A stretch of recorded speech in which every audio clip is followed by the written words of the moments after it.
महायुतीत मात्र मतभेद झालेले आहेत। तिथं ज्योत्स्ना येसुगडे यांनी नुकताच आपला उमेदवारी अर्ज दाखल केलेला आहे आणि सोनाली नलवडे यांनी भाजपकडून आपला उमेदवारी अर्ज दाखल केला आहे। दोघांनी स्वतंत्र पॅनेल आहेत, दोघांनी एकमेकावर आरोप प्रत्यारोप केलेले आहेत। म्हणजे निलेश येसुगडेंचं असं म्हणणं होतं की आपला प्रमुख शत्रू कोण हे भाजपला कळलं नाही, त्यामुळे भाजपनं आम्हालाच प्रमुख शत्रू काँग्रेसऐवजी समजलं असं त्यांनी म्हणलं। या उलट नलवडेने असं म्हणलं की हा एका बाजूला विलासराव जगताप, सुरेश शिंदे यांचं राष्ट्रवादी, त्यानंतर काँग्रेस सुजयनाना शिंदे, माजी आमदार विक्रमसिंह सावंत असतील, प्रकाश जमदाडे असतील यांची काँग्रेस, आणि त्यानंतर मग तिसऱ्या बाजूला भाजपमध्ये गोपीचंद पडळकर, रवींद्र आळी यांची।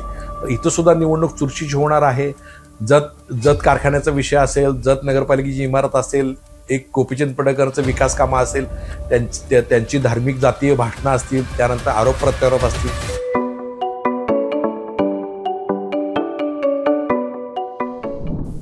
नमस्कार, मी हनुमंत मोहिते, हनुमंतमोहिते.सोनेरा या माझ्या यूट्यूब चॅनलमध्ये आपल्या सगळ्यांचं स्वागत आहे। सांगली जिल्ह्यातील नगरपालिका 8 नगरपालिकांच्या निवडणुका आता सुरू आहेत आणि या नगरपालिका निवडणुकीमध्ये पलूस आणि जत या नगरपालिका निवडणुकांमध्ये मोठी चुरस आपल्याला पाहायला मिळते।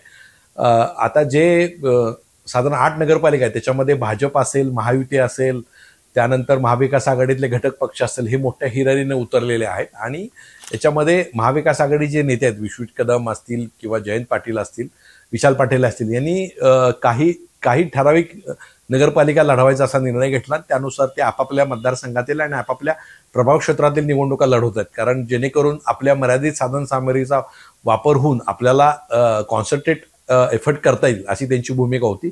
त्या पद्धतीनं शिराळा असेल, इस्लामपूर असेल, आष्टा असेल, या 3 नगरपालिका जयंत पाटील स्वतःच्या महाराष्ट्राखाली लढतात आणि पलूस नगरपालिका असेल किंवा जत नगरपालिका असेल, ह्या 2 नगरपालिका विश्वजित कदम आणि काँग्रेस पक्ष त्यांच्या चिन्हावर निवडणूक लढवतात।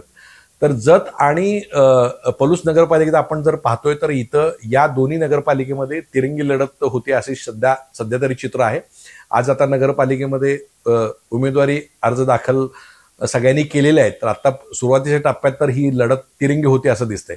पलूसमध्ये आपण पाहिलं तर पलूसमध्ये महायुतीनं ही निवडणूक लढवायची इच्छा होती, त्यानुसार निलेश येसुगडे असतील, पृथ्वीराज देशमुख असतील, त्यानंतर संग्राम देशमुख असतील, शरद लाड असतील, या सगळ्यांनी चर्चा केली। त्यानंतर चंद्रकांत दादांच्यावर या चर्चेच्या फेऱ्या झाल्या, अजित पवारांच्या बरोबर चर्चा झाली आणि याच्यामध्ये महायुतीमार्फत निवडणूक लढवायचा अशी एक प्राथमिक चर्चा झाली। पण प्रत्यक्षात मात्र नगराध्यक्ष पदावरून मात्र तिथं फार मतभेद झाले।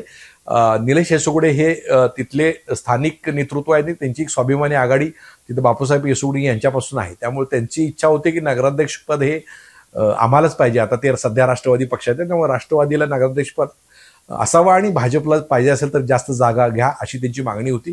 या उलट पृथ्वीराज देशमुख यांचं मात्र असं मागणी होती की तुम्ही उपनगराध्यक्षपद घ्या, जास्त जागा घ्या, पण नगराध्यक्षपद हे भाजपला पाहिजे।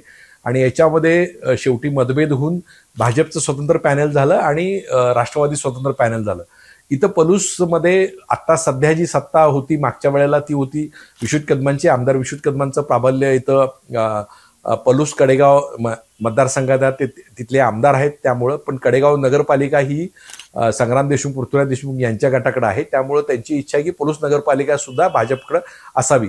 आणि विश्वजित कदमांचं म्हणणं असं आहे की आपल्याकडं कडेगाव नगरपंचायत नाही आहे, पण आपल्याला पलूस नगरपालिका आपल्याकडे हवी, त्यामुळे मोठ्या ताकदीनं विश्वजित कदम उतरतात। विश्वजित कदमांनी इथं नुकतंच पाणीपुरवठा योजना असेल, तिथले विकास कामं असतील, तिथल्या शासनाच्या निधीतून असतील, म्हणजे ज्यावेळी ते 2.5 वर्ष कृषी राज्यमंत्री होते त्यावेळची केलेली कामं असतील आणि पलूसमध्ये आमदार फंड किंवा बाकीच्या माध्यमातून केलेली कामं, या विकासाच्या जोरावर विश्वजित कदम तिथं निवडणूक लढवतात।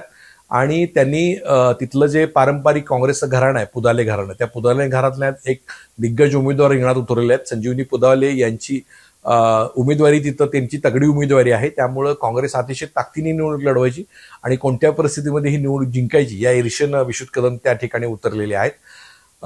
महायुतीत मात्र मतभेद झालेले आहेत। तिथं ज्योत्स्ना येसुगडे यांनी नुकताच आपला उमेदवारी अर्ज दाखल केलेला आहे आणि सोनाली नलवडे यांनी भाजपकडून आपला उमेदवारी अर्ज दाखल केला आहे। दोघांनी स्वतंत्र पॅनेल आहेत, दोघांनी एकमेकावर आरोप प्रत्यारोप केलेले आहेत। म्हणजे निलेश येसुगडेंचं असं म्हणणं होतं की आपला प्रमुख शत्रू कोण हे भाजपला कळलं नाही, त्यामुळे भाजपनं आम्हालाच प्रमुख शत्रू काँग्रेसऐवजी समजलं असं त्यांनी म्हणलं। या उलट नलवडेने असं म्हणलं की हा घराणेशाहीच्या विरोधात आम्ही लढतोय आणि घराण्यातलं म्हणजे येसुगडी घराणे किंवा कदम घराणे किंवा ह्याच्यामधलं हे नका, कुठलाच घराण्याचा उमेदवार नको, तर एक बाहेरचा उमेदवार इथं आपण देऊया, तर आम्ही माघार घ्यायला तयार असं म्हणलं त्यांनी. पण ते प्रत्यक्ष मात्र येसुगडे यांनी अमान्य केलं. वास्तविक आपण जर पाहिलं तर तिथं राष्ट्रवादीची ताकद ही बऱ्यापैकी होतं. तिथं निलेश येसुगडेंचे तिथं नगरसेवक पण होते तिथं आणि त्यांची ताकद पण त्या ठिकाणी आहे. आणि राष्ट्रवादी ताकद असताना तिथं खरं म्हणजे आपण पाहिलं तर शिराळ्यामध्ये तिथं शिवसेनेची ताकद मर्यादित असताना सुद्धा भाजपनं तिथे नगराध्यक्षपद दिलं.